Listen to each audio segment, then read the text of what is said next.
नमस्कार, मैं Abhishek Raj, CEO founder easy way global. चलिए आज हम बात करेंगे कोपा ट्रेड का। कोपा ट्रेड के लिए यहाँ पे बम्पर बहाली है। 250 पोस्टों पे नोटिफिकेशन निकाला गया है और ये notification Rajasthan staff selection commission की तरफ से निकाले गए हैं। और ये 250 पोस्ट कोपा ट्रेड के लिए काफ़ी अच्छा मौका है, काफ़ी अच्छा अवसर है। इसके अलावा कोपा ट्रेड के लिए नवंबर दिसंबर में यूपी अनुदेशक बहाली आ रही है, इंस्ट्रक्टर की बहाली आ रही है। उसमें 273 पोस्ट है कोपा ट्रेड के लिए। समझ लीजिए इतना बम्पर बहाली आप लोगों को 6 महीने के अंदर में मिलने वाला है। और इसमें भले ही क्वेश्चंस आपके ट्रेड से नहीं पूछे जाएंगे, लेकिन यूपी अनुदेशक बहाली में 273 जो पोस्ट है उसमें केवल और केवल कोपा ट्रेड से प्रश्न पूछे जाएंगे। वैसे में क्या आप पढ़ाई कर रहे हैं? क्या आपने ट्रेड थ्योरी को मजबूत किया है?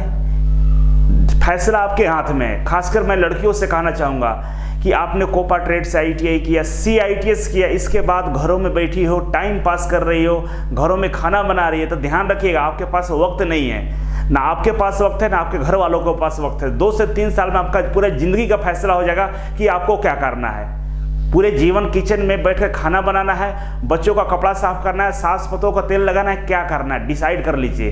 ये 3 साल आपके पूरे जीवन को डिसाइड कर रहे हैं कि आपको क्या करना है। कहा जाता है ना, समय से पहले डिसाइड कर लीजिए कि क्या करना है, नहीं तो समय डिसाइड कर देना कि आपसे क्या करवाना है। तो फैसला आपके हाथ में है। इजी वे कोचिंग में 15 सितंबर से नया बैच स्टार्ट हो रहा है। ऑफलाइन बैच है, कोपा से हैं, आप फिटर से हैं, turner, machinist, wireman, electrician, electronics mechanic, इन सभी ट्रेडों वालों के लिए बैच स्टार्ट है। ऑनलाइन भी क्लासेस स्टार्ट है। ऑनलाइन अगर ज्वाइन करना चाहे तो ऑनलाइन भी आप ज्वाइन कर सकते हैं जो कोपा से बच्चे हैं। ठीक है, तो हमारे हेल्पलाइन नंबर पे कॉल करके आप पता कर सकते हैं। तो चलिए सीधे चलते हैं हम इस नोटिफिकेशन पे। नोटिफिकेशन में क्या क्या लिखा गया है तो आपको मैं नोटिफिकेशन दिखा दूँ यहाँ पे।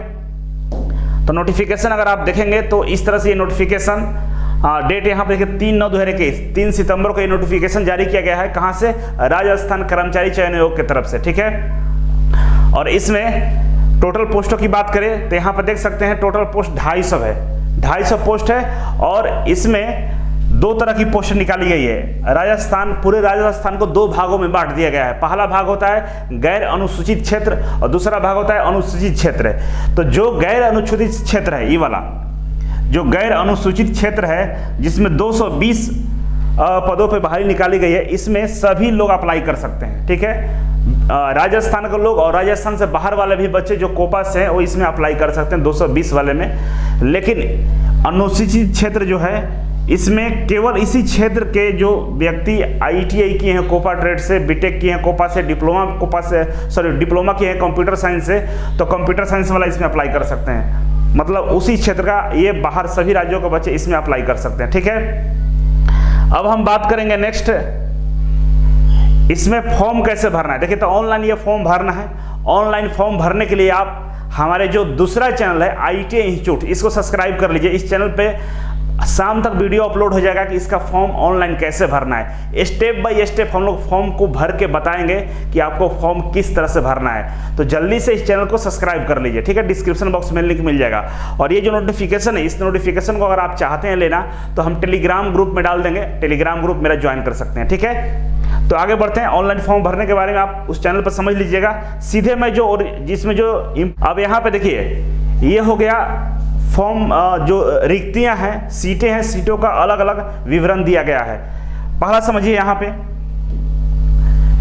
पे देखिए क लिखा हुआ है, गैर अनुसूचित क्षेत्र है। गैर अनुसूचित क्षेत्र, इसमें राजस्थान से बाहर के भी लोग अप्लाई कर सकते हैं। टोटल सीट कितना है यहाँ पे? 220 है। ठीक है, 220 में से सामान्य जनरल सीटें 55 है, जिसपे राजस्थान के बाहर वाले लोग अप्लाई करेंगे। ये 55 सीटों पे राजस्थान से बाहर वाले लोग अप्लाई करेंगे, जिसमें मेल और फीमेल दोनों हो सकते हैं। इसके अलावा महिलाओं के लिए स्पेशल वहाँ पे रिजर्वेशन है, जिसमें 17 सीटें रखी गई है सामान्य। इस 17 सीटें में भी राजस्थान के जो महिलाएं हैं और या राजस्थान से जो बाहर की लड़कियां हैं, वो दोनों लोग अप्लाई कर सकती हैं, इसमें और इसमें। ठीक है, तो महिलाओं के लिए यहाँ पर 2 मौका है, इसमें भी अप्लाई कर सकती है और इसमें भी कर सकती है। ठीक है, और बाकी इधर के जितने पोस्ट दिख रहा है आपको, ये सब राजस्थान के जो लोग हैं, जिनको जो OBC में आते हैं, जो SC ST में आते हैं, जो अलग अलग यहाँ पे महिला में आते हैं, विधवा हैं, इन सबों के लिए यहाँ पे आरक्षण दिया गया है। ठीक है, तो आप इसके अकॉर्डिंग अप्लाई कर सकते हैं। दूसरा नंबर ख है। ख में अनुसूचित क्षेत्र है। ठीक है, इसको मैं थोड़ा सा ऊपर कर लेता हूँ। ख में क्या है? अनुसूचित क्षेत्र है। इसमें देखिए सीटों की संख्या टोटल कितना है? 30 है, ठीक है। और इसमें से सामान्य 8 है, 8 पे यहाँ के जितने जनरल कैटेगरी के लोग हैं वो लोग अप्लाई करेंगे, और 2 महिलाओं के लिए यहाँ पे रिजर्वेशन है। तो महिलाएं के लिए यहाँ पर 10 सीटें हैं, और यहाँ पे केवल इसी क्षेत्र के जो लोग आते हैं वही लोग अप्लाई कर सकते हैं, बाहर वाले इसमें अप्लाई नहीं कर सकते हैं, ठीक है। अब हम आगे बढ़ेंगे, तो जो अनुसूचित क्षेत्र में आते हैं वो लोग इसमें भी अप्लाई कर सकते हैं, और ऊपर वाले में भी अप्लाई कर सकते हैं, दोनों में लोग अप्लाई करने के योग्य। क्वालिफिकेशन की बात करें यहाँ पे, तो थोड़ा सा मुश्किल क्वालिफिकेशन दिया गया है। यहाँ पे एक कंडीशन जोड़ दिया है कि आपके पास गणित, सांख्यिकी और अर्थशास्त्र, ये 3 सब्जेक्ट से अगर ग्रेजुएशन है तो आप इसमें फॉर्म को अप्लाई कर सकते हैं, या आपके पास भारतीय सांख्यिकी संस्थान कोलकाता द्वारा पार्ट 1 ABC का प्रमाण पत्र होना चाहिए, ठीक है। पहला क्वालिफिकेशन ये होना चाहिए आपके पास, ठीक है। दूसरा क्वालिफिकेशन में बोला है कि आपके पास इलेक्ट्रॉनिक्स विभाग के से जो वो लेवल या उच्चतर लेवल का जो सर्टिफिकेट मिलता है वो होना चाहिए, मतलब इसके साथ ये होना चाहिए। चाहे और वो नहीं है आपके पास, तो आपके पास व्यावसायिक प्रशिक्षण स्कीम राष्ट्रीय, मतलब NCVT या SCVT के अधीन जो computer operator and programming assistant का जो कोपा का जो कोर्स होता है वो कोपा का कोर्स होना चाहिए, ठीक है। तो वो भी अप्लाई कर सकते हैं। अगर आपने कंप्यूटर से डिप्लोमा किया तो भी अप्लाई कर सकते हैं। अगर आपने माध्यमिक शिक्षा बोर्ड से आपने पास किया और उसमें कंप्यूटर विषय है तो भी अप्लाई कर सकते हैं। मतलब ग्रेजुएशन के साथ इसमें से कोई भी डिग्री आपके पास है तो आप इसमें अप्लाई कर सकते हैं, ठीक है। इसके अलावा तीसरा क्वालिफिकेशन की बात करें तो यहाँ पर तीसरा क्वालिफिकेशन दिया है कि देवनागरी लिपि में लिखी हिंदी में कार्य करने का ज्ञान एवं राजस्थान की संस्कृति का ज्ञान। तो देवनागरी लिपि में ही हम लोगों का क्वालिफिकेशन होता है। यूपी, बिहार, झारखंड, हरियाणा, दिल्ली सबका हिंदी ही होता है, हिंदी मतलब देवनागरी। तो इस तरह से क्वालिफिकेशन आपके पास है तो अप्लाई कर सकते हैं। तो बहुत सारे लोगों के पास ये ग्रेजुएशन वाला डिग्री नहीं होगा, जहाँ पे ग्रेजुएशन की बात की गई है। तो अगर आपके पास ये ग्रेजुएशन नहीं है तो आप अप्लाई नहीं कर सकते, ठीक है। तो वैसे व्यक्ति जो कोपा से ITI किया है और उसके पास ग्रेजुएशन है 3 सब्जेक्ट से, सांख्यिकी से, गणित से और अर्थशास्त्र से, तो ही अप्लाई इसमें कर सकते हैं, ठीक है। तो थोड़ा मुश्किल यहाँ पे किया, ठीक है। आप आगे बढ़ते हैं। हम अन्य योग्यताएं के में लिखा हो कि आपका स्वास्थ्य अच्छा होना चाहिए, चरित्र आपका अच्छा होना चाहिए, आप भारत के नागरिक होना चाहिए आपको, ठीक है। वायु की बात करें तो 18 साल से लेकर 40 साल का आपका एज होना चाहिए। आपका एज 18 साल से लेकर मिनिमम कम से कम 18 साल और मैक्सिमम। कुछ टर्म कंडीशन दिया गया है जो राजस्थान से के हैं या राजस्थान से बाहर है उनके लिए यहाँ पे है कि पहला कंडीशन ये है कि किसी भी ऐसे पुरुष आवेदक जिसकी 1 से अधिक जीवित पत्नी हो, आपके पास 1 से ज़्यादा पत्नी है और वो भी जीवित है तो आप इसमें अप्लाई नहीं कर सकते। मरी हुई पत्नी मतलब एक शादी किया आपने और पत्नी मर गई, फिर दूसरा शादी किया तो कोई दिक्कत नहीं, लेकिन दोनों पत्नियां एक साथ हैं, 3-4 1 से ज़्यादा पत्नियां जीवित हैं तो आप अप्लाई इसमें नहीं कर सकते हैं। सेम महिलाओं के लिए वही कंडीशन है कि किसी ऐसी महिला आवेदक जिसने उस पुरुष से विवाह किया है जिसकी एक पहले से जीवित पत्नी है तो वो भी इसमें फॉर्म नहीं भर सकती हैं। दोनों कंडीशन है कि महिलाओं के लिए है कि अगर उसने ऐसे कोई पुरुष से शादी किया जिसको पहले से ऑलरेडी एक महिला है, मतलब उसके जीवित पत्नी है, तो अप्लाई नहीं कर सकती है। दूसरा कि आपके बच्चों की संख्या 2 होना चाहिए, 2 से ज़्यादा बच्चे हैं तो आप इसमें अप्लाई नहीं करेंगे, ठीक है। दूसरा कंडीशन ये है कि मान लीजिए एक बच्चा पहले से है और जब दूसरा बच्चा आपका हो रहा था और एक साथ 2 बच्चे हो गए तो 3 बच्चे हो गए, वैसे में वो कोई दिक्कत नहीं, फॉर्म अप्लाई कर सकते हैं, ठीक है।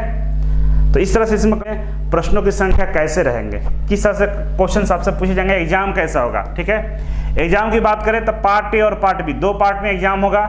सब्जेक्ट की बात करें तो जनरल नॉलेज से प्रश्न आएंगे और स्टैटिक्स, इकोनॉमिक्स और मैथमेटिक्स, ये 3 सब्जेक्ट से प्रश्न आएंगे। जो जनरल नॉलेज के जो प्रश्न होंगे 30 होंगे और इनकी टोटल मार्क्स 30 होगा, ठीक है।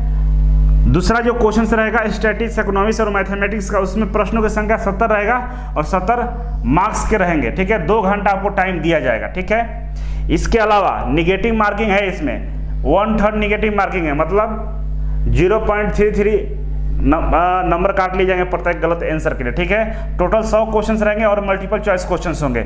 40% आपको मार्क्स लाना होगा, कम से कम 40% मार्क्स आपका आना चाहिए, ठीक है, तभी आपको यहाँ पे क्वालिफाई माना जाएगा, ठीक है। इसके बाद डॉक्यूमेंट वेरिफिकेशन वगैरह होंगे और इसके बाद आपका सिलेक्शन होगा, ज्वाइनिंग हो जाएगा।